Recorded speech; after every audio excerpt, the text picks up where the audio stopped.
Downtown Indianapolis, Indiana is where all of the NFL scouts, general managers, head coaches, and the entire rookie class is. It is the 2025 NFL Scouting Combine Special here on Sports4CLE. I'm Dave Bacon, joining you from Radio Row today. It was Kevin Stefanski's turn to talk to the media. Browns are back in the quarterback market. So Kevin Stefanski, head coach of the Browns, was asked, what are the Browns looking for in a quarterback? I think we're obviously looking in a bunch of different areas there, where there's some really exciting young players in this draft that you're looking at. There's obviously work to be done in free agency and all those type of things, but I think we're looking in all avenues, if you will. Decision-making obviously is very high on the list, whether it's 1, 2, 3, accuracy being very important as well, but decision-making, and like we just talked about, processing. I think every single play as a quarterback, you're doing something, whether it's a run check or it's a motion, a decision that you're making based on a safety's depth. All those type of things factor into decision making. Yeah. Very similar, yes. To your point, Tony, I think you want to make sure you can compare apples to apples, if you will. But then when you put the tape on, you're really watching their tape, having them talk through their plays. It is, yeah. I mean, I think it's all of these are important to varying degrees. I think accuracy, obviously, that innate ability to put the ball where it needs to be is important. I've been around guys that you wouldn't say have big arms, quote unquote, from arm strength and still get it done. So I think all these players are different, all their traits are different. So that's where it's so important for us right now, down here, on the 30 visits, on the pro days, just to get to know the person, get to know the player. Browns have the number 2 pick overall in this year's draft, so the obvious question is, do you take a quarterback at number 2? Here's the head coach about evaluating quarterbacks in the NFL draft. I think you're trying to figure out, is there a fit for your football team? And that's why, like we talked about just now, I mean, this is a process. It's one thing to watch the tape, and then you got to get to know them, then you got to make phone calls on them, then you got to get to their pro day. There's so much that goes into this evaluation, and we're in the middle of it. We're not there yet. But just a quick follow-up, like quarterback is the most important position in the game. Like at 2, or taking a guy that high, is the final question, like, he's a franchise quarterback, he can be a top 10 quarterback. Like, how do you kind of parse that when you're not in those words. Obviously, if you're taking a guy there, you believe in him to be a guy that can be your franchise quarterback, quote unquote. But we're just looking for a good player that fits us. Shedeur Sanders, Cam Ward, Jalen Milroe, 3 of the draft-eligible quarterbacks have all been linked to the Browns to various levels. Here's Kevin Stefanski talking about him. Shedeur is a very, very impressive young man, was raised the right way. Obviously, he's a heck of a football player. That's evident off the tape, but really impressed with the person. I think he certainly has a great resource in his dad to understand what it takes to be a great pro. He played for Pat Shurmur at Colorado, Pat being a longtime NFL coach, so he understands that as well. So, yeah, I think he's taking advantage of those people close to him. Yeah, very, very impressed with Cam as well. Just his career, where he's been, is a unique path, but knows football really well. Was very impressed with his meeting in terms of his recall, going back to his Washington State days, and how he saw defense, how he progressed, how his processing worked. He kind of could talk through all of that. I was very impressed with the young man. Kevin, what about Jalen Milroe? How did that? Yeah, also talked to Jalen. Did a nice job. Tommy Reese was with Jalen at Alabama, so spent a year with him, so kind of can explain to me what type of person he is, and he was great. Great personality. Again, fun to watch him talk through their plays. A very competitive kid. He did a nice job. One of the criticisms of the 3-win Browns last year was their offense had no identity. It's a criticism many that covered teams, as well as I, had that criticism. Kevin Stefanski was asked today about creating an offensive identity with new offensive coordinator Tommy Reese. Yeah, Tommy, we talked about this obviously when we hired Tommy, but feel really strongly about his background and how he sees the game.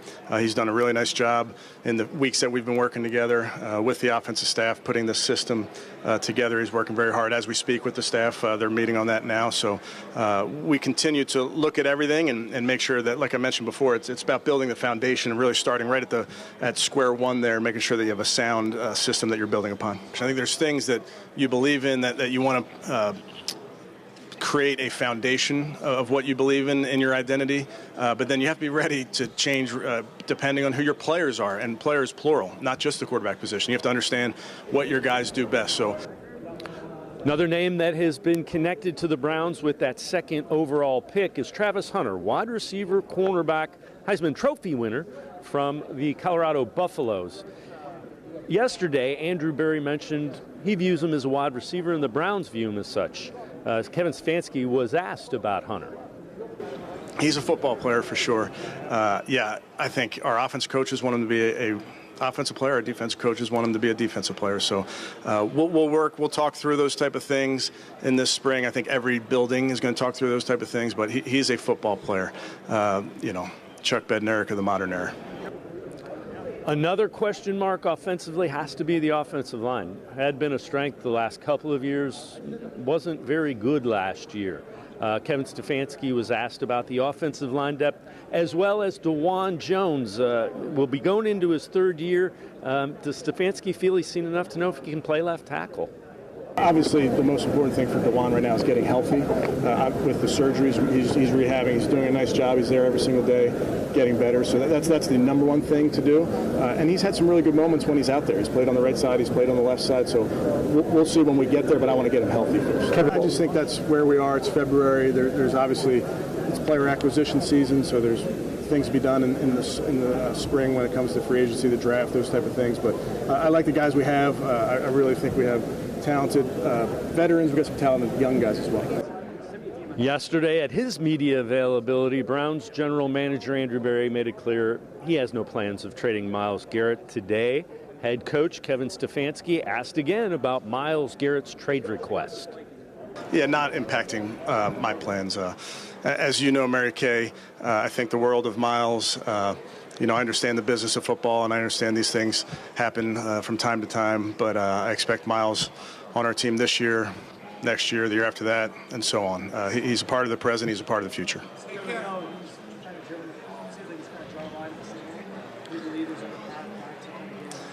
Yeah, listen, I respect Myles, but I think in the meantime I'll keep any conversations between us. So the Browns have made it clear as of now they have no intention of trading Myles Garrett. A guy that is intriguing at number 2 potentially, if he should be there, if the Titans pass on him at 1, would be edge rusher Abdul Carter from Penn State. Kevin Stefanski about his meeting with Abdul Carter. Spent time with Abdul Carter, was it last night? All these days are running together, I'm sorry. Very impressive young man from Philadelphia. I know a lot of people that know him from his high school days. Impressive on the grass. Obviously, you'll see what he can do physically, whether it's here or at his pro day, but did a nice job.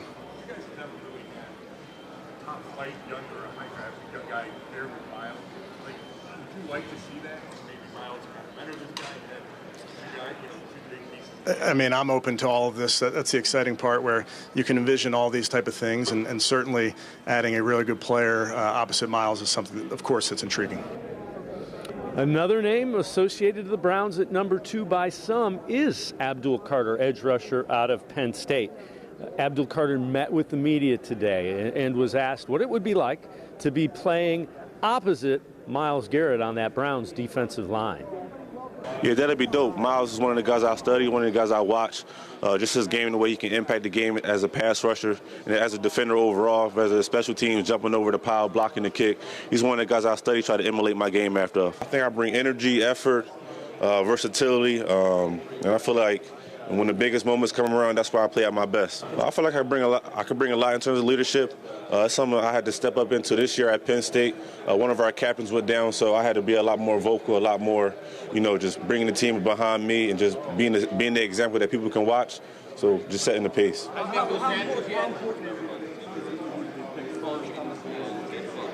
Yeah, it's very important for me. That's one of the goals I made before the season. Something I always talked about. It's what I work for, and I feel like I'm getting close to that. Just got to keep working, keep putting the effort in, and I'm gonna accomplish my dream. How realistic do you feel like it is to go number 1 this year? I feel like it's very realistic, and I feel like I'm the best player in the country, and the best player should be selected number 1. It is definitely intriguing to think about Abdul Carter, Myles Garrett, Michael Hall, some of those young guys on the same defensive line. Time will tell as the scouting combine and NFL draft unfold. We are just getting started on this special edition of Sports4CLE from the NFL scouting combine. Coming up, we'll hear from Jared Mueller from Dawgs by Nature, Chris Sims from Pro Football Talk, as well as Unbutton. We'll also check in with Solomon Wilcots, former player who now is with SiriusXM NFL channel, as well as Charles Davis from the NFL Network and NFL.com. All that is straight ahead the next hour here on Sports4CLE's special edition from the NFL Scouting Combine in Indianapolis, Indiana. Don't go anywhere. We are just getting started.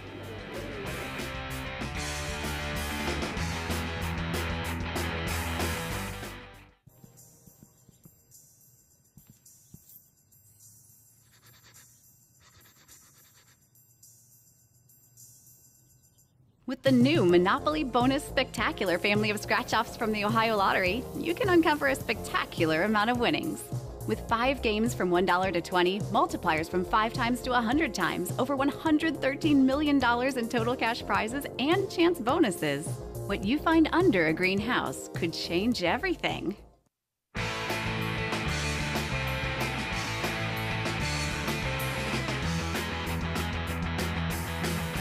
Sports4CLE NFL Combine Special from Indianapolis, Indiana on Radio Row continues, and we are pleased to be joined by Jared Mueller from Dawgs by Nature. Jared, day 2 of the Combine, what have you been hearing? I've been hearing first that I'm a lot tired. We get older and everybody else keeps going, right? Yeah. So it's been an interesting combine, right? The Browns are a really important part of what's going on this year. Myles Garrett, number 2 pick. So it's interesting. Everything we've heard is that Myles Garrett will continue to be a Brown. That is not just coming out of Andrew Berry's mouth. Pretty much every team has said, we're done having that conversation. There's no point in it. That's not going to happen. Most likely looking at a new contract for Myles, which I think is going to be, in the end, not what he was looking for, but at least an acceptable alternative. There's just a lot of interesting rumors that the Titans don't want to go quarterback this year, which really opens up things for a Browns team that needs a quarterback, has been searching for a quarterback. So the opportunity to choose between the quarterbacks will be really, really interesting. Right now, it looks like Cam Ward is the leader in the clubhouse. But maybe the most surprising thing I think so far that I've had confirmed a couple times is the Giants are not really high on Shedeur Sanders. So will he drop if the Giants don't go with him at 3? How far does Deion Sun kind of fall? Be a really interesting process. So again, you post things that you're hearing. Where can everybody find that online? So Dawgs by Nature, right? Okay. So SB Nation, everything's there. So we have a couple writers here today. This week, Damon Wolf is here with me as well. So we have all of that up. And again, not the goal of being a newsbreaker, really kind of looking at just kind of sharing what we're hearing going on around the NFL. Year 13 here in Indianapolis. So one of the big surprises, at least for me, was hearing Andrew Berry say he views Travis Hunter as a wide receiver. If he views him as a wide receiver, I would think that's in play at number 2 because playmakers are something this offense really needs. Yeah, and I think we can see how important wide receiver has been, right? All the trades, all the draft capital that he's put into that position. I do think it is really eye-opening, and around the league it was eye-opening. I think his explanation was really good. He talked about his superpower being, his ball skills. Well, you either get the ball thrown at you 20 times a year or you get the ball thrown to you 100 and sometimes a year. So I think that was really, really eye-opening. If, say, the Giants give a good package to move up 1, Travis Hunter is clearly in play. If they decide to not go quarterback at 2. Well, and the other thing is, and they'll have an idea, but we won't know for sure. If, in fact, the Titans don't go quarterback, that means if somebody loves Cam Ward and is willing to part with 3 first-round picks, that's in play. It absolutely is. I think, from what I understand, Barry and the Browns have 5 or 6 players they see kind of in a unique group up top. And so it makes sense. Whether they actually have Cam Ward as their guy at number 2, it makes sense to make everybody think they do. All right. If you are the Browns, what is the determining factor relative to do I take Cam Ward or Shedeur Sanders at number 2, a quarterback. How close to the top of the board do they have to be? Is it as simple as if it's a first-round grade, boy, you got to take them at 2? For me, it's really if they are a top 10 level grade, kind of not this draft, but in general when I look at kind of my grading. If they're a top 10 level pick, that is a really, really good quarterback. Bo Nix last year is a great example of a quarterback who can come in and really perform and take a team to kind of a next level. And so if you think they're a top 10 level quarterback, I think you have to make that decision, unless, again, a Matthew Stafford, some kind of thing that we don't think is going to happen. The Browns need to establish what their future is going to look like, and the future is a quarterback. When you look at that, what do you think happens at the quarterback position with the Browns? So, we've heard the names, Cousins, Stafford fringe, Derek Carr, Cam Ward, Shedeur Sanders, or another rookie. I think if I had to guess right now, Kirk Cousins makes the most sense. He will come as a veteran minimum. Him getting a bigger contract in Cleveland doesn't actually make him any more money because the Atlanta Falcons would have offset to theirs. So he makes a lot of sense as kind of that starter next year. The other person to look at is Geno Smith. He put out something that was a little bit saying maybe he's leaving Seattle. I think they would have him a little bit higher, but can they afford him? And it's important to remember Jalen Milroe is someone that Tommy Rees had down in Alabama. Really talented, really hard worker, really smart football player. Has a lot of work to do as a quarterback, but if they have Kirk Cousins for 2 years, Jalen Milroe, late second, early second, somewhere in that range, or even early third, makes a lot of sense. Well, and if you do go with the Jalen Milroe, you're banking that he has elite athletic skills. The question is, can you turn him into a quarterback that can play from the pocket? Yeah, and that you're betting on that. You're worried about that, but that's where the veteran really is important. And we know of Kirk Cousins that he really is that elite level processor and understander of the game. So their GM Fontenot came out yesterday and said, "We're not trading. We're paying them $10 million on the roster bonus." You're laughing. I'm guessing you don't believe that any more than I do. Yeah, I mean, I don't see why an owner would say, "Yes, not only are we going to have a $40 million cap hit, but I'll spend another $10 million." On a backup quarterback. They also kind of covered themselves and said, we didn't know anything about this injury Kirk Cousins talked about during the season because they can't get in trouble with the NFL. When you look at that, they're going to have to take a cap hit if they do, in fact, release him. Does that come into play? I mean, it's a $40 million cap hit, whether he is on their roster or he is a post-June 1st release. It's the $10 million that really stands out. An owner doesn't want to spend $10 million of his own money if it's not game-changing to the roster. And last year, Kirk Cousins in that offense, right? So a different offense than he was successful in Washington or in Minnesota, he wasn't very good. He's not worth the $10 million. Well, and so just so everybody understands, they didn't run an offense that he's familiar with like Kevin Stefanski likely would. Yeah, exactly. And that's why Cleveland has always made the most sense. An offense that makes sense. He doesn't need to get paid a lot of money. Some good weapons there that could be really good, and so there's just a lot of fit there and some comfort. He knows Kevin Stefanski, and so he knows he's got a straight shooter, someone that'll communicate. And for the Browns, it really could be that real bridge quarterback. So Cousins makes sense. Which of the rookies do you think? And I know I'm asking you to read tea leaves and follow breadcrumbs at this juncture. So something I shared on Dawgs by Nature is I am surprised Cam Ward is high on their list. I think he's a really talented quarterback, but he's more in the line of a Deshaun Watson, where the good Deshaun Watson, where spread it out, take their time, watch, see, let things open up. Shedeur Sanders, I compared him yesterday to Greg Maddux, which is a throwback in baseball, but he is someone who is accurate, who's compact, who will do everything in time when he can, when he has an offensive line in front of him. I think Sanders fits far better for the Browns, which is where kind of that trade down would make some sense if he does fall, if the Raiders, if the Jets don't like him and they fall and they trade down with them or even a little bit lower. I think Sanders fits far better for the Browns than Cam Ward. You do realize Browns fans were shrieking at the comparison to Deshaun Watson at that point. Yeah. Schematically. Do you think do they double dip? Do they go back and get a quarterback later in the draft? There's a number of guys that are intriguing. There is. Everything I've been told is really there are two quarterbacks. There's what might happen with Jalen Milroe, and there is everybody else. I was told yesterday by two different evaluators that they would draft Riley Leonard 4th overall of all the quarterbacks because they know at least he can run the football and he has that skill. Jalen Milroe would be 3rd in that case. So it'll be really interesting because a lot of people talk about Jackson Dart, all the different kind of guys, and most of those are really day 3 picks at this point. All right, when you look at the Browns a season ago, 3 wins, I would say historically bad quarterback play was a major factor in that. And I'm not saying if they got average quarterback play, they'd have been a playoff team, but I do think they would have probably been 8, 9, 10, 11.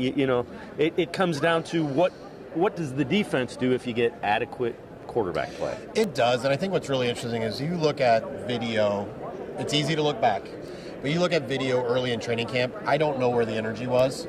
And I also think it's interesting the timing of Andrew Berry and Kevin Stefanski's extensions. I think they all kind of figured out Deshaun Watson didn't have it. The energy of the team was just really, really low. So not only do you have bad quarterback play, but you have a team that really wasn't believing in what was going on the offensive side of the ball, and that was really clear in some body language. Well, and I think that's what adds up to 3 wins in a season, without question. Jared Mueller from Dawgs by Nature and I will be right back. Stay with us on Sports4CLE from the NFL Scouting Combine, Indianapolis, Indiana.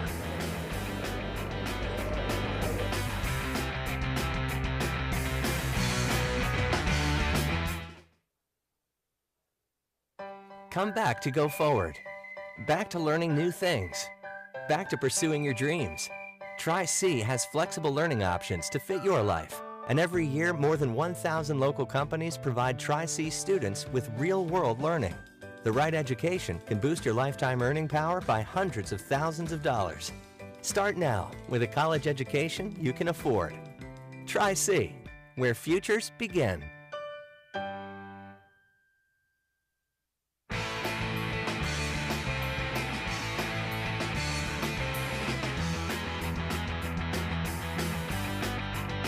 Sports4CLE special from the NFL Scouting Combine in Indianapolis, Indiana on Radio Row continues. And again, it's Jared Mueller from Dawgs by Nature. Jared, let's take a look more at the draft in general. Combine just getting underway here. At number 2, do you think it's quarterback or do you think it's a trade down? If I had to bet right now, it'd be a trade down. I think everything is working out. If the Tennessee Titans really want to pass on a quarterback and give the Browns all the power in this draft, I think it's going to make the most sense for them to trade down. There's enough high-level talent, and there's at least 6 teams that need a quarterback. I think it would just make the most sense for them to move down. All right, they move down. Who do you think they target? I know they love Travis Hunter. I know they love the explosiveness of him, his ability. Mason Graham at defensive tackle is someone they think can be a kind of a game changer. So I think it's really going to look at kind of those 2 guys. The wide receiver out of Arizona is a unique talent, but he's more of a Mike Evans contested ball kind of wide receiver, which is good. I like that. I like that a lot. Evans is great. But a lot of times contested catch guys can kind of be more bust when you don't have that elite separation. So there is some concern there, but it could be a very good wide receiver. I'm just not sure they see him at the level of a Travis Hunter at the receiver position. You look into 33, first and the second round. What do you think gets targeted in that range? I think this is a really interesting draft. A lot of really good running backs that could be second and third round picks. I think if everything goes really well, tight end out of Bowling Green, Harold Fannin is a really dynamic player. And I think the small school thing will really push him at least into the second round, where probably if he's an Ohio State, a Penn State, a Notre Dame, he's a top 15, top 20 pick. So I think Harold Fannin would really be kind of the idea. Offensive tackle cannot be overlooked. At this point in time, you don't know if you have a starting offensive tackle that'll be healthy week 1. Not sure what they're going to do with Jack Conklin. Probably will get a similar as they did with Nick Chubb. No guaranteed money. Browns have a lot of control. Probably going to see something done there. But even then, how often can you trust him? DeJuan Jones surgery. So really, I think it's Fannin, maybe a running back, offensive tackle. We're looking there. Do you think Conklin played well? Mm-hmm. To your point, when he was able to come back, he was Jack Conklin, which is a really good tackle. Do you think they try to extend him and push the money back? Or does he try to look somewhere else? I think they are going to try to do the same thing they did with Nick Chubb, honestly. So they have all the control. He doesn't have any guaranteed money. Final cut down, they can cut him and he makes no money. So instead, do they OTA, some of those kind of things? Just have a conversation. You're currently set to make over, I think it's $13 million against the cap. we're going to rip that up, and let's talk about a $4 or $5 million base with incentives, again, similar to what they did with Nick Chubb. They just have all that control. And again, it sounds manipulative, but it is a business. Yeah, absolutely. And they did say they're going to let Nick Chubb hit the open market. They're still going to talk to his reps. That's not a surprise. It's not. It actually is a sign of respect. I wrote that today at Dawgs by Nature, actually, is they're actually doing it so he can go to market, get an idea of what's out there, and then they can start the conversations there. And if he does get a deal that the Browns don't want to match, cool, respect, send out all the social media posts, all that. But if he doesn't get a deal that he thinks he deserves, now we have a conversation starting at what the market says instead of, we're going to tell you what we think. Let's let the market tell you, and then we'll have a conversation. All right, third round, a couple of picks. What do you expect in those ranges? I think we really are kind of still honed in there. This is a really deep draft at all three positions I kind of talked about. So I think they're going to really focus on the offensive side of the football.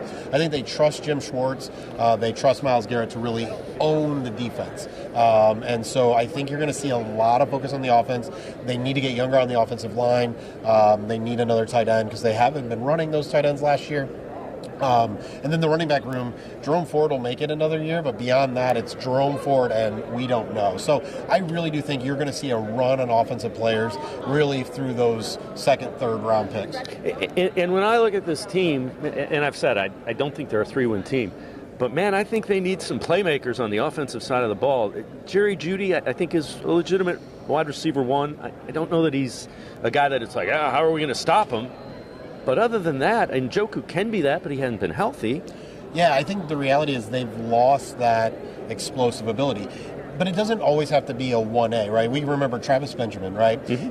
He's a guy, play action pass, he's running that post route, and all of a sudden it's a 60-yard gain. It's all about using the players to their best of their ability. And what we saw with Jerry Jeudy is, while Jameis Winston's going to turn the ball over a lot, he is going to get the ball to you on time, in your break, and so you can continue to run. And so, again, it's one of those things. One of the things I was talking to somebody, I love football. 22 players on the field, all the referees, the weather, all those variables matter when it comes to, like you said, the roster is not a 3-win roster, but it was a 3-win roster. Right. It's all those nuances. When you think of Jerry Jeudy specifically, a lot of his production came from Jameis Winston. Does that concern you? Because Jameis Winston's the guy who's just going to sling it. It does, but it's really why Joe Flacco was good. He was just going to sling it, right? Yeah. Amari Cooper. The Browns kind of predicted Amari Cooper's fall off. Yeah. After having a great year with Joe Flacco, it's because Joe Flacco was just going to throw the ball. So there is some concern there. The good thing about Jerry Jeudy and the return to the Kevin Stefanski offense is timing and rhythm.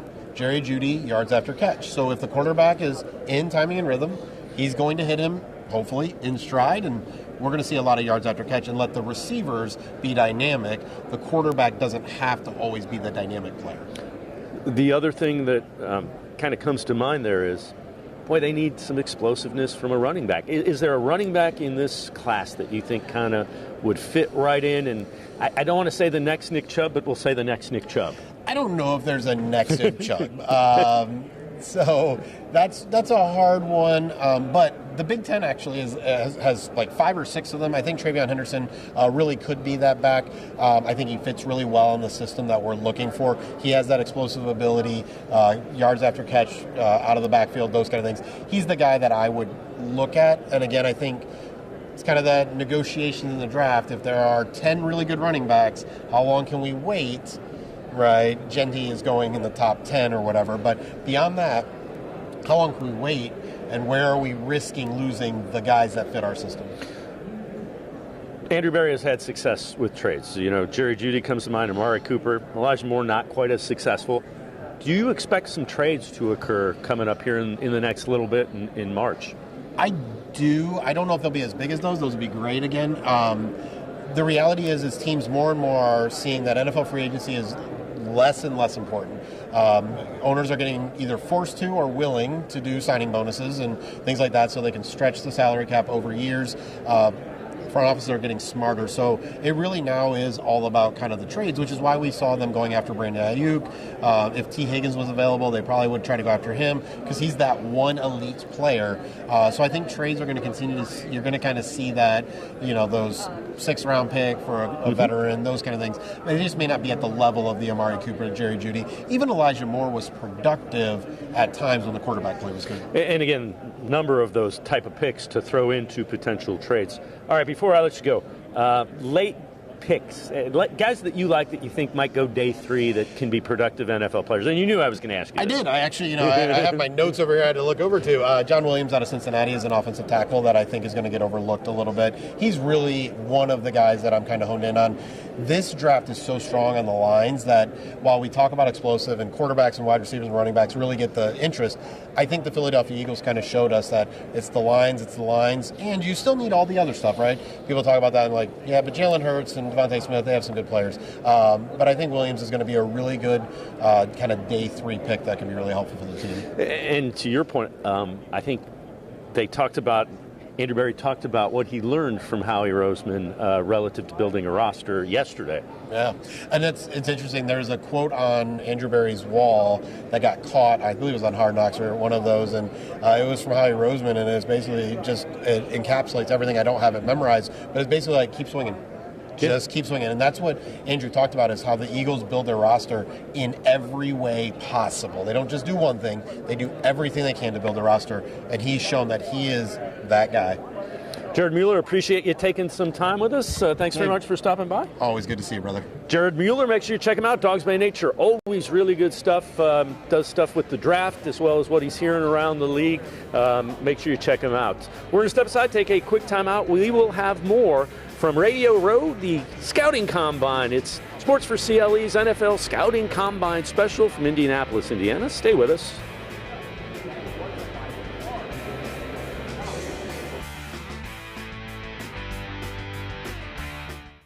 Action-packed excitement returns to Rocket Arena. The 2025 Mid-American Conference Basketball Tournament, presented by Credit Union One, returns March 12th through the 15th. Pulses will rise and hearts will race as the men and women of the MAC put it all on the line. Tickets are on sale now at rocketarena.com. MAC Tournament Basketball. Be there!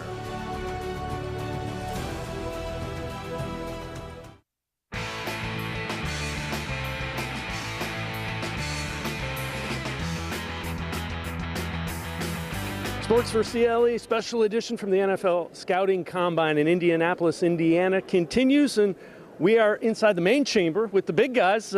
Chris Sims from Pro Football Talk, also Unbuttoned podcast. You hear him a lot on the show. Chris, appreciate the time. Thank you. Let's talk a little bit about the quarterbacks. Yeah. The Browns need a quarterback. Right. Let's start with last year. How bad was the quarterback play for Cleveland last year? Well, yeah, it wasn't great. I mean, you know, everybody in Cleveland knows, right? Deshaun Watson, those issues there, they're real, right? He never regained the form that he had in Houston, and I think there's a lot of reasons for that. The long layoff from football.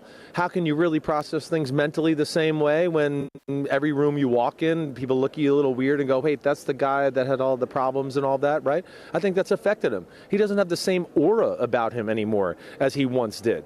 So that wasn't good. Jameis Winston had moments, we know that, but that wasn't awesome either. And then DTR, I think, probably showed that he's not worthy of being a starting quarterback anytime soon. So, yeah, it's a position that needs to be addressed, that's for sure. But the big thing is at what cost? And, you know, you're a Cleveland Browns team that I think has, you know, quite a few positions to address as we go into the future here.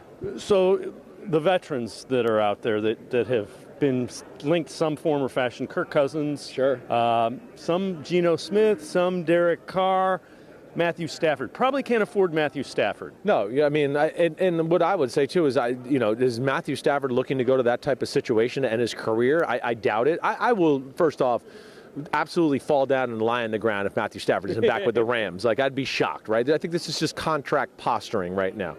Now, some of the other options, yeah, you said Kirk Cousins. We'll see how that plays out. I think that's a possibility. I think Derek Carr's staying strong with New Orleans. I don't think they're going to leave him yet.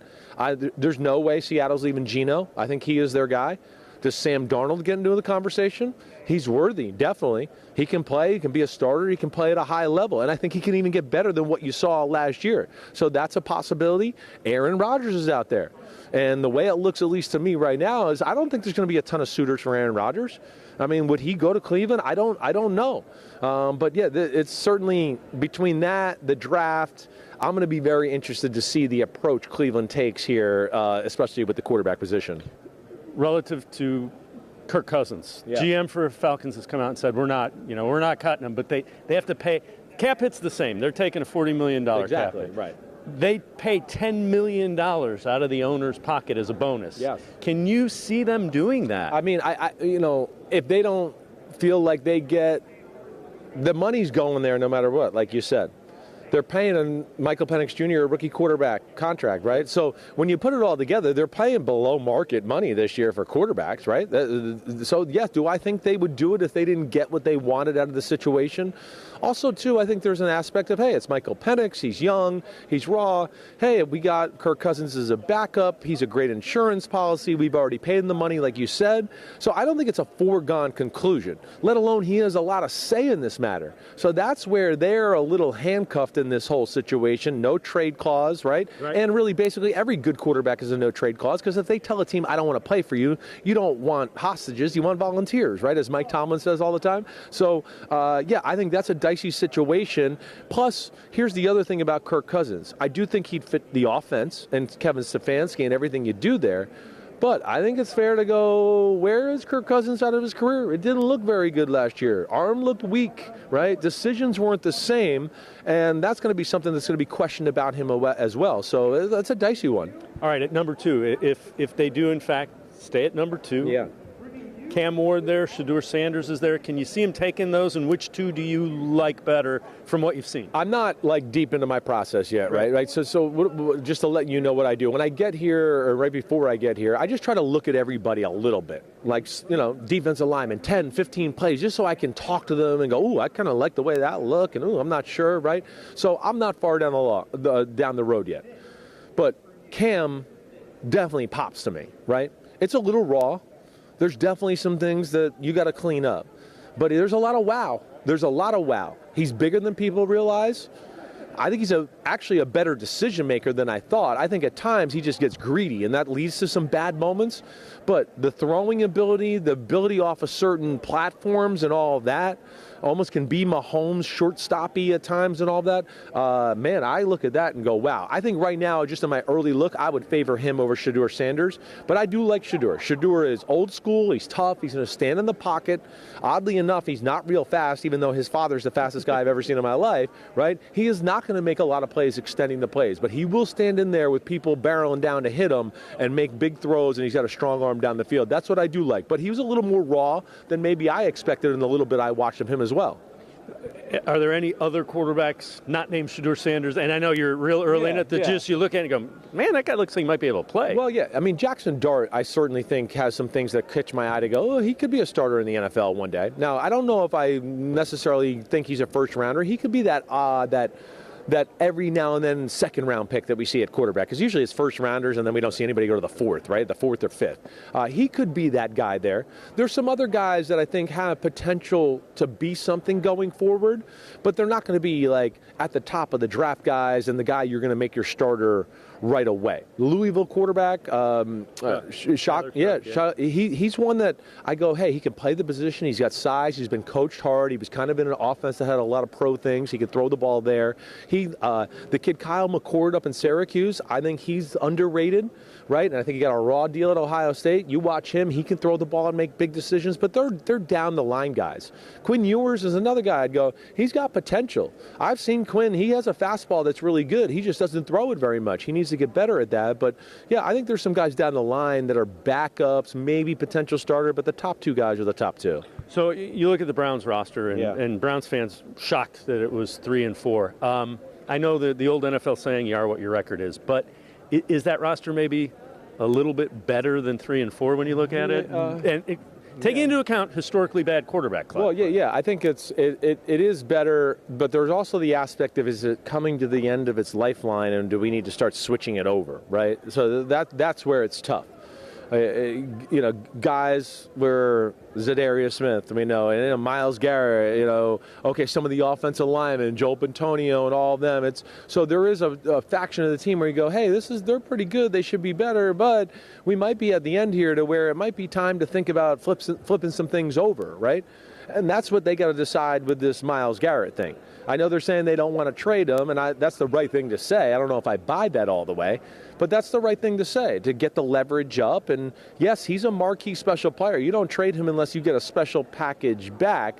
But I also do look at it as a team with holes and wanting to look for the future. Man, if you wanted to jumpstart things, that would be the way to do it. And there are some good pass rushers in this draft. I do know that. Before I let you go, you look at the offensive playmakers. Jerry Jeudy kind of took a step forward. Definitely did. Is there anybody else that you look at and say, man, he has the potential to be really good? Well, I mean, I like the Cedric Wilson kid, right? I do like him, but Tillman, excuse me, yes. But no, they need a game changer. And, that's where I feel for Nick Chubb, because he was one of the best running backs in football, and that was a brutal injury, and I don't think he'll ever quite be the same.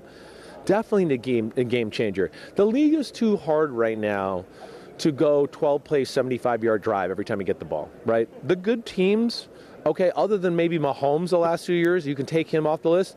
You got to have a guy every now and then that can take the pressure off. You can throw a slant route and he can run for 60, or we can just do a toss sweep and he runs for 55, right? And that's what I worry about you guys a little bit, is having that element on your offense. Chris Sims, thanks so much for the time. Appreciate it very much. You know it. Be good. Chris Sims, Pro Football Talk, as well as the Unbuttoned podcast. Appreciate the time and the insight. We're going to step aside, take a quick time out. Sports4CLE Special Edition from the NFL Scouting Combine in Indianapolis, Indiana. We'll be right back. Stay with us.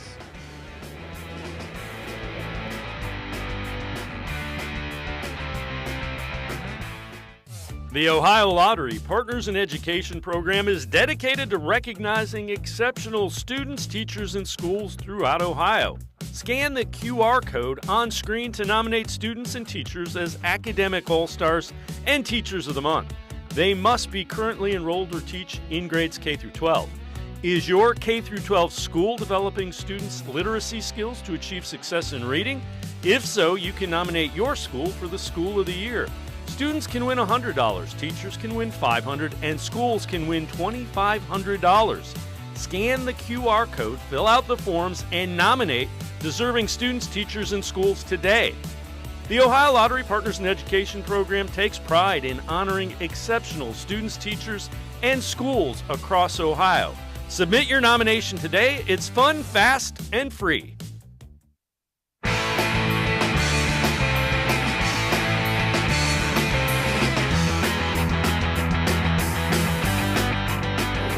Sports4CLE's NFL Combine Special from Radio Row, Indianapolis, Indiana, continues as players will hit the field tomorrow.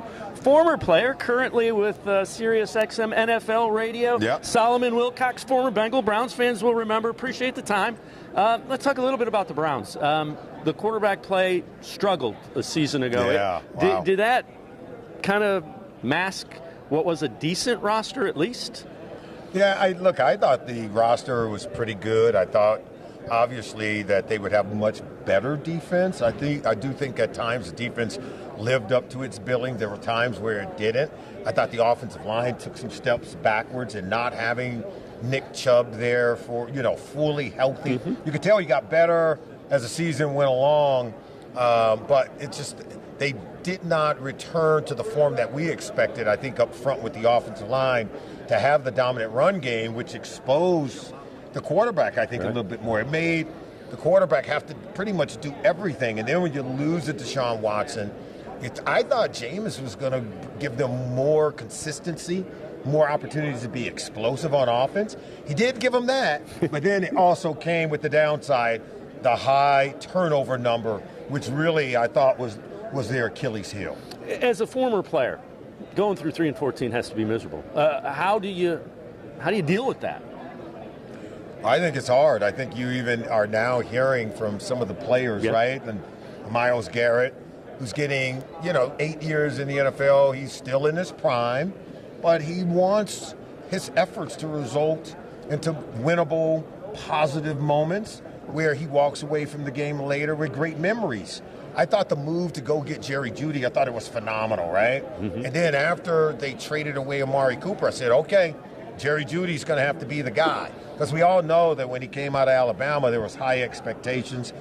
Didn't always see that in Denver for whatever different reasons. They were lacking the play at quarterback.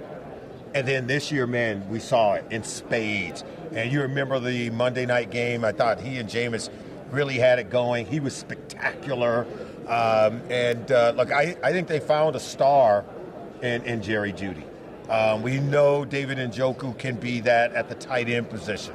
So I don't think the roster is bad. I think Andrew Berry's done a wonderful job building a roster, to be honest with you.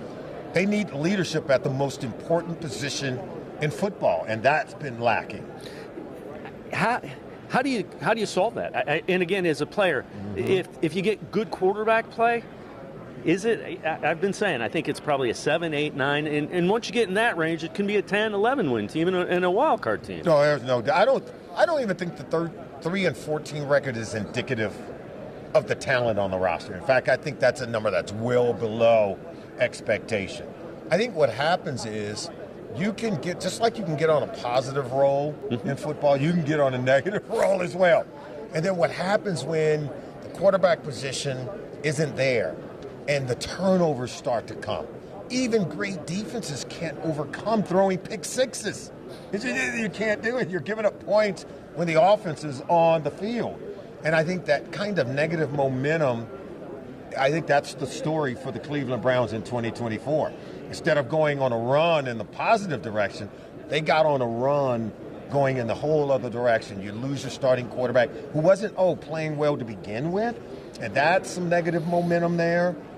He couldn't get points on the board. Even though the defense is keeping the score down, the offense couldn't score, and then you're losing for the season. And then Jameis Winston comes in, looks like he's giving them a shot in the arm. He's getting it going. And then it just all collapses. And turnovers, I'm telling you right now, it robs you of momentum. It robs you of opportunity. And it just really undermines even the best performance you can have on any given Sunday. You start throwing the ball to the other team, it's going to be hard to win games in our league. So some of the names that we've heard quarterback mention relative to the Browns this year, Kirk Cousins, Derek Carr, long shot probably Matthew Stafford because they have some salary cap issues because of the Deshaun Watson contract. Yeah. And then you got the rookies, Shedeur Sanders, Cam Ward. Do any of those guys kind of perk your ears up and think, that might help a lot? I think you may have to do both on the veteran side and then use your second overall pick on one of the quarterbacks. Give them time to develop. I think Kevin Stefanski and his coaching staff, I think they can develop players at the quarterback position. What you cannot do is throw them to the wolves, especially this year. And I know a lot of people are going to say, well, C.J. Stroud did it in Houston his rookie year. And then you're going to look at Jaden Daniels in Washington and say he did it in his rookie year. These are not those guys. Think about what you had in those players. They had played multiple years in college, well over 4 years. These guys have, I think, if you look at Cam Ward and Shedeur Sanders, they played a lot, but they have not played in a pro-style system. They're going to need time to learn how to work even under center. In fact, I think if you look at just the whole group of quarterbacks in this year's draft class, I think you have less than 10 snaps under center. If you put all of them together, combined. So just think about that and what's going to be needed to bring them along. So I think you're going to need a veteran quarterback. I do know that Kirk Cousins, during his time in Minnesota, he's worked with Kevin Stefanski. There's some familiarity there. So you just have to wait and see. But I think they're going to have to try to get a veteran quarterback to serve as a bridge to the younger quarterback. And anytime you're picking this high, if there's quarterbacks there, you got to be able to take it. I think Cam Ward would be a good fit there. I think Shedeur Sanders would be a good fit. I just think they're going to need time to develop. So when you look at Kirk Cousins, didn't really he was hurt. Now he was banged up. We heard later it was an ankle, it was a shoulder, it was an elbow. It wasn't the Achilles. It was a lot, yeah. But the Falcons didn't really tailor the system to what he did well. And I think the Brown system under Kevin Stefanski fits him pretty well. It really does. And I'll be honest with you. I think Kirk Cousins was on his way. You go back to look at, I think it was a Week 5 game on Monday night in Atlanta. against a really good defense in the Tampa Bay Buccaneers. He shredded them for over 500 yards passing in that game. I think he had 4 touchdown passes in that game. And to me, I said, okay, the Achilles tendon thing is not an issue now because he was in rhythm and he was sling. He was as good as we have seen with Kirk Cousins. And then if you remember, he had that team moving, and then the injuries started to come, and that's when they went on that 4-game slide. And that's where I thought his mechanics were not good. I thought he was just out of sync, out of rhythm. He wasn't seeing the defense really well. And because he lacked mobility and couldn't get away from the defense, he was taking even more hits. And the accumulative effect led to him having literally his worst season of his pro career. 13, 14 interceptions, by far the most he's ever thrown. Look, I think a healthy Kirk Cousins can win in our league. An unhealthy Kirk Cousins makes him vulnerable to a pass rush. And if you can't escape the pass rush, you are a sitting duck in our league. And that's what you got from Kirk Cousins last year. I think for any team who's looking to bring him in, I think it's going to be hard to kind of overlook some of that. But I think you have to go to that Week 5 game against Tampa when he was at his best because he was healthy. And I think that's the Kirk Cousins you have to expect to get. You look at the Browns. Offensive line didn't play as well. They for a while, they had been among the best in the league. Yes. Was it scheme change? Was it so they're asking guys to do different things? Or did they get a little bit old and were beat up? I think it was all of the above. I think it was all of the above. And, look, Bill Callahan is one of the great offensive line coaches. Yes. And when he left, I said, I want to see how this is going to work out because I think he could cover up. He was so good. I think he could cover up some things. Listen, they're beginning to age, and you have some players that underperform. I mean, let's just be honest, listen, if you're Jedrick Wills, how do you go from being what he was to where he is right now? That, to me, is a mystery. I'm totally, and I just think it's one of those deals where he owes it to the organization to be at his best, to want to practice, to want to play. And if you don't, then just tell the team, I'm struggling. Here's where I'm at right now.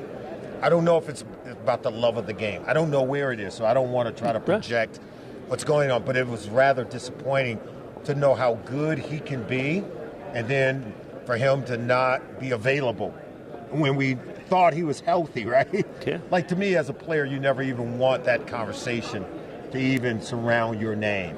He's healthy, but not playing. What's going on? So I think that in and of itself is just the tip of the spear in terms of why this offensive line was so disappointing in 2024. Before I let you go, if the Browns get league average, so competent quarterback play, what do you think this team looks like relative to wins, losses? I think let's start at 8-8. Let's just start at being at 500. Because then I think you can win a couple of more. With the defense that you have now, how do you keep, how do you keep Myles Garrett in-house? And if he does leave, we're hearing now Denzel Ward is going to want to have a conversation. It's like they're lining up at the door. I'm already hearing, Juan Thornhill won't be back in this secondary. So they're going to have to fill some holes there. Look, I think it's worked out well whenever teams have traded a significant player for multiple picks and a player. It's worked out for the team. I mean, think about what Houston did when they sent you guys Deshaun Watson. They got all those picks, right? They were able to win back-to-back division titles. They were one of the worst teams in the league. And then after that move, what it did, it gave them the resources to rebuild. I don't think that's out of the question for the Cleveland Browns. I think you got to keep that on the table because if you send Myles Garrett to another team, that team is expected to give you a lot of draft picks. You might even get a couple of more players, and you can begin to rebuild. And right now, you're up against the salary cap, so it's going to be hard to rebuild when you don't have the cap space to do that. Solomon Wilcots, appreciate the time and the insight. Thanks very much for your time. Thanks for having me. Appreciate it. Solomon Wilcots, SiriusXM's NFL channel. Make sure you check him out. We're going to step aside, take a quick time out. We continue with Sports4CLE's NFL Scouting Combine special from Radio Row in Indianapolis, Indiana. We'll be right back after this timeout.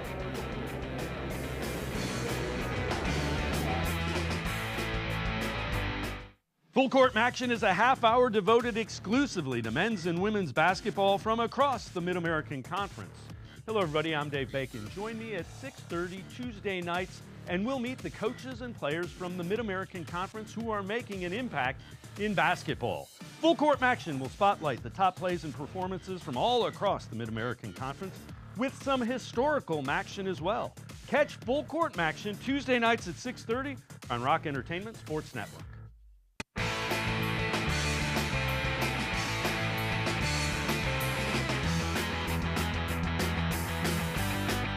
Special edition of Sports4CLE continues from the NFL Scouting Combine, Radio Row in Indianapolis, Indiana. We're pleased to be joined by Charles Davis, NFL Network.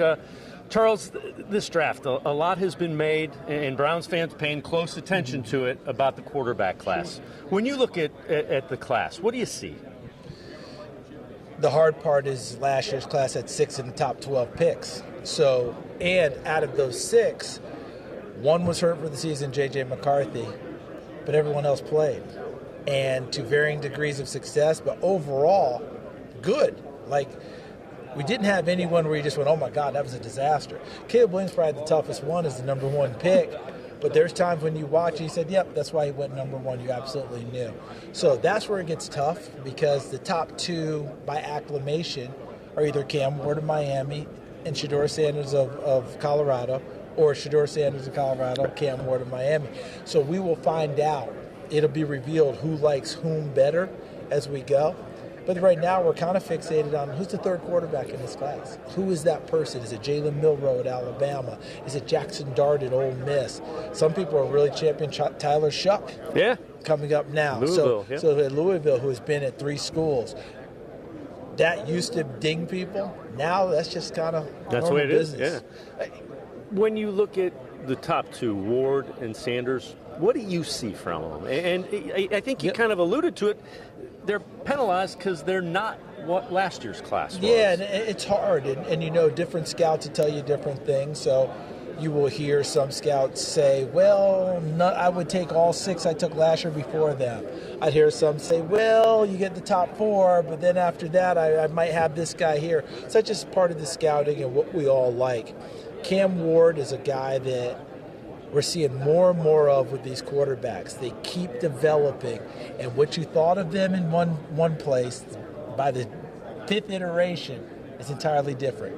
Joe Burrow going into his senior year had a 4th round grade on him. Mm-hmm. Okay, I realized the young man out of BYU was Wilson, right? Yep, Zach Wilson. Zach Wilson. Him going to his last year had a 3rd or 4th round grade. Ended up being the number 2 overall pick. Give them time to develop. Cam Ward, he started his career at the University of Incarnate Word. Right. For those who don't know, that's in San Antonio, Texas. He goes from there to Washington State to Miami, and now he has a chance to be the number 1 overall pick. Shedeur Sanders, Jackson State, put up big numbers there. Colorado puts up big numbers there. The best way I can put it is Cam Ward gives you more of that improv. Shedeur Sanders is going to be a little more structured. Both of them are excellent quarterbacks. When you see guys that have had success at multiple programs, does that kind of tell you they can learn and they can do what you're going to ask them to do probably in the NFL? You know something, I think it's a great point. That's where we are. In my day, multiple programs meant red flag. Right. What's going on here? Nowadays, because of NIL, because of open transfer, all those things, coaches leave, now the kids go. Yeah, it definitely tells you, hey, I can adapt to different systems, I can do different things. You may pick your school based on a similar system, but guess what? It's probably a different coach. Right. It's a different coordinator, maybe a different quarterback's coach. They may ask you to do different things. So I think your point is well taken. Things can be different for them and better. When you look at the top of the draft, there's a couple of guys that are intriguing, Abdul Carter, Travis Hunter. What do you think of the top end of the draft? Are those the guys that you think are kind of... I think you've kind of hit the main ones, maybe a Mason Graham, a defensive tackle out of Michigan. A lot of people, again, are going to say this draft isn't what it should be or what is. It's a good draft. It's deep draft. But we don't have the sexy quarterbacks at the top, so people want to say it's not what it should be. You might want to ignore that part. I just know this. We're not going to wait till number 15 pick to have our first defensive player this year. Yeah. When you look at Travis Hunter in particular, That's a crazy athlete. If you can play, wide receiver, DB, win the Heisman, are you concerned at all about the physical nature of the NFL? Absolutely. The Big 12 is not the NFL. No, it's not, but it's really good. Oh, yeah. And, I would be concerned. I want to see what he's going to weigh. There are reports he may not be 180 pounds. So if you're not 180 pounds, I don't know that 111 plays is going to translate. Longevity for what he does is going to be part of it too. His team and his, people have to decide, am I a corner or a wide receiver, and then do some of the other. Mm-hmm. But to me, get great at one of them and go, just because of longevity with career. It's been a long time since Chuck Bednarik played 59 and a half minutes for the Eagles against the Packers in the 1960 championship game. It's been a long time since Roy Green was a defensive back for the Cardinals, and they turned him into an all-pro wide receiver. It's been a long time since Gordy Lockbaum was at Holy Cross. My guess is with the way the pace of play was when we played then, maybe 80 plays a game. And I'm not dinging him. It's just that's what it was. Would Gordy Lockbaum play 111 now? I think he would. It's just that's what was offered him. He would do it. But we just haven't had that because we're putting the ball down, we're back to the line of scrimmage, and off we go. The thing that's impressed me most about Travis Hunter is he's made plays deep into ball games, even though he's played 111 plays, which means physically gifted and determined. Mentally stays with it because he could easily check out and get overwhelmed with that many plays. Do you view him more as a wide receiver or cornerback? Now the Browns, I'm an old defensive back. Defensive back. Does he a guy? When you see him though, is he a guy as an old DB? I don't want to see him with the ball in his hand. No, I do not. He's dynamic. He can be great at either one of them because then he's going to be able to apply the full polish to one of them, right? Right now as a receiver, he's very, very good, and he's beating people because he's gifted athletically. He's going to beat people athletically here, but not as many. Right. So he's going to have to become better as a route runner and all that. He'll put the time and work it. Kid's an academic All-American. Okay, so don't take lightly what his background is and what he's doing. I think owners who are going to weigh in with their GMs, most owners I think are going to weigh in, make him a receiver, please, because I'd like to see him score touchdowns. Others may, if they're not, hey, what do you guys think? Some may evaluate him as a defensive. Either way, I think he'll be full-time in one spot with a small smattering of things on the other side. But I hope that they just let him get good at the one spot first so he doesn't master, jack of all, master of none. Yeah, and that's got to be a concern. You don't want to overwhelm them. Running backs, that's another area that the Browns need some help. Nick Chubb's they're gonna let him explore free agency. A deep draft. Yeah, are there much guys? So. Who are the guys? And we know Ashton Jennings. Who are the guys you like that might be around in the third round when the Browns likely will look there? Man, there's going to be a bunch of them that are there, and trying to pull up all these names is going to be something, right? But I'm going to tell you guys I like. Listen, Marion Hampton out of North Carolina. Just talk about maybe first round, possibly more likely second. I think he's a heck of a player. Travion Henderson, Quinshon Judkins from Ohio State, both of them terrific players. They can be both be in play, either first round or second round, I would think. There's a kid that I don't know is going to go in the third round, but he has intrigued the heck out of me since I saw him, named Marcus Yarns, running back out of Delaware. Catch it, run it, got some burst to him, the whole deal. Just really liked him when I watched him play. Woody Marks, kid out of USC, ran for over 1,000 last year, caught 83 balls a few years ago from Mississippi State, so it gives you great versatility. He would be more of a third, fourth round back. If you just start looking at that list of running backs, there's a good number of guys that are out there. It's going to be fun to watch them develop. Before I let you go, defensive line said to be deep as well. There's a bunch of them. Who are some of the ones you like as a guy that's used to watching guys in front of you do that work? Inside, there's a guy who played next to Mason Graham at Michigan named Kenneth Grant, who I think is a really good player. Jamari Caldwell, another one from Oregon. If you're going off the edge, Donovan Ezeraku from Boston College, we all know about. My sleeper, David Walker, Central Arkansas. Too short, doesn't have enough arm, the whole thing. They said about Elvis Dumerville as well. He's pretty darn good in this league. This kid just gets people on the ground. I don't care what the level is. If you're a pass rusher, you find a way to the quarterback. I can't wait to watch him. Plus, he was terrific during Senior Bowl week. So, yeah. Charles Davis, appreciate the time. Thanks so much for stopping by. Absolutely. Thanks Charles for having Davis, NFL Network, breaking down some of the names to listen out for during the NFL Draft. That's going to do it for this edition of Sports for CLE from the NFL Scouting Combine in Indianapolis. We'll see you back here, same time, same place tomorrow, 4 o'clock. Have a great night, everybody. See you tomorrow at 4 on Sports for CLE.